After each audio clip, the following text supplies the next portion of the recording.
Ah, la tome d'ébauche, c'est spécial. C'est une tome qui a le caractère d'ébauche, je vais dire. Comme je dis tout le temps, elle est tourmentée à l'extérieur, mais tendre à l'intérieur.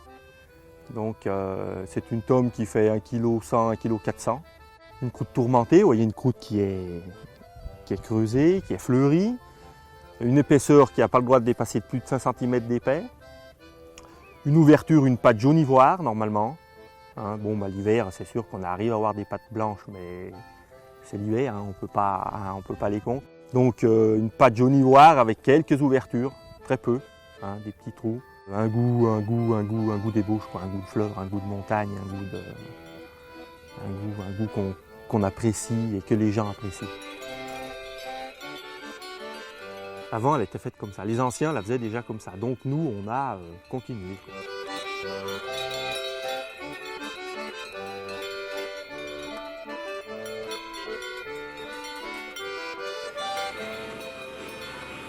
On était un petit groupe d'agriculteurs et on s'est dit il faut qu'on se démarque quand même de la tome de Sawah. Et on s'est dit si on veut se démarquer de la tome de Sawah, si on veut faire un produit qu'on vende un peu mieux, eh ben, il faut qu'on ait un AOT. Et puis ça s'est fait naturellement, je pense que ça s'est fait naturellement.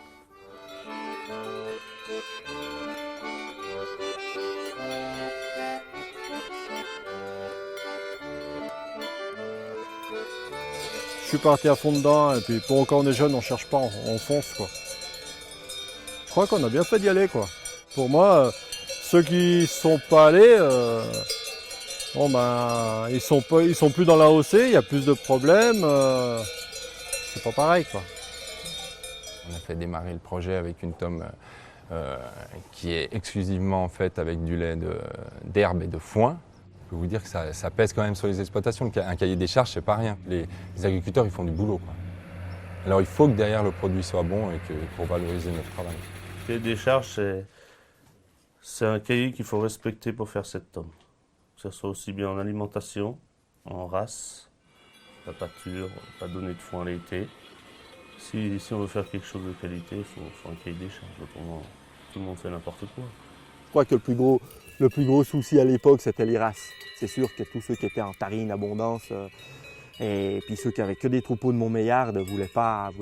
Puis ça se comprend, quoi. Ça se comprend. On a un troupeau de vaches, il faut le changer du jour au lendemain. C'est pas évident, mais bon, ça s'est quand même fait sur 10-15 ans. Ça s'est pas fait non plus du jour au lendemain.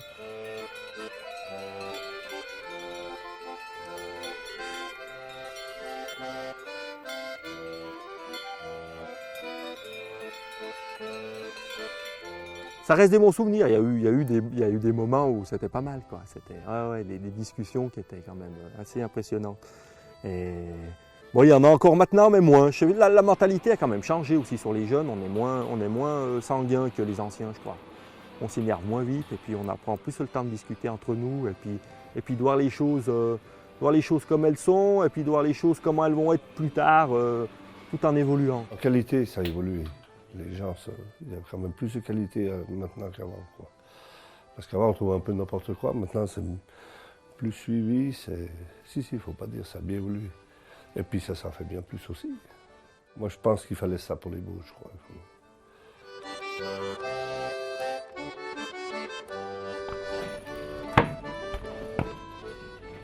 La tome d'ébauche est fabriquée avec du lait au sable, donc tous les jours.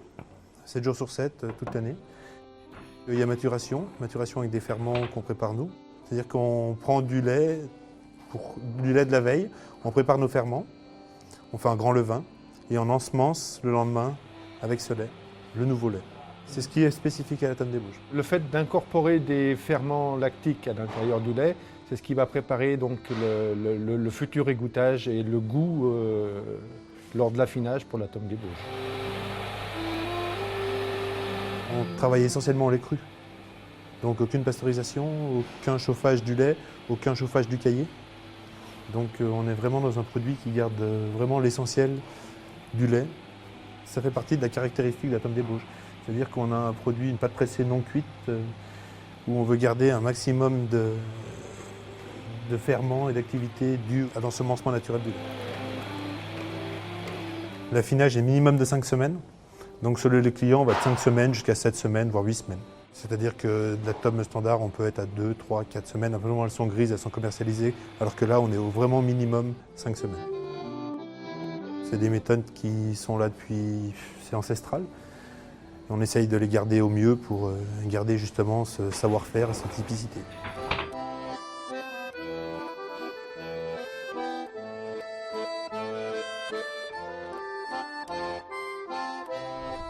Non, aucun regret, non.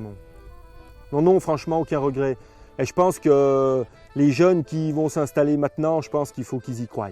Et je pense qu'avec ces AOC, ces AOP, ces IGP, il n'y a que là qu'on arrivera vraiment à tenir le prix du lait. Et puis faire un produit de qualité. Il faut qu'on travaille encore plus sur la qualité des fromages. Et la qualité, ben c'est ça, quoi. C'est les fleurs, c'est l'herbe, c'est les Bauges, quoi. C'est le paysage des Bauges avec les prairies fleuries, avec le parc. 60 producteurs, 5 coopératives laitières, 900 tonnes de tomes par an.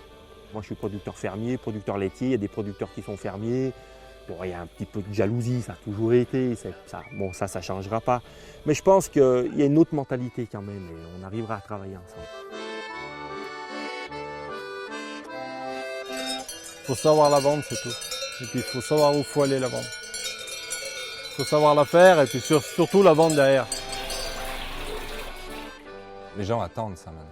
Mais puis en plus, c'est pas de la poudre de perlimpinpin, c'est du vrai, quoi. C'est du vrai ici. Elle a été tout pour les Bauges, elle a été tout. Je pense qu'elle a été, ouais, elle nous a solidarisés les uns des autres. Elle a peut-être encore gardé des jeunes. Parce que les jeunes, c'est quand même l'avenir, il ne faut pas y oublier. Nous, bon, on a fait déjà notre temps, on a 10-15 ans de la retraite, beaucoup. Et pas avoir peur de les inciter à rester, quoi. Parce que le produit il va se vendre, il se vend déjà bien, parce qu'on a déjà augmenté quand même la moitié de la production. Donc c'est un produit qui est déjà connu, qui est sur l'étape, qui est à côté du Beaufort, qui est à côté du Reblochon, qui est à côté de l'Abondance. La Tome des Bauges, c'est quand même un des 5 AOC de Savoie et qui a quand même une notoriété qui est quand même importante. Passeport pour l'avenir. Ouais, pour les Bauges, c'est le passeport pour l'avenir.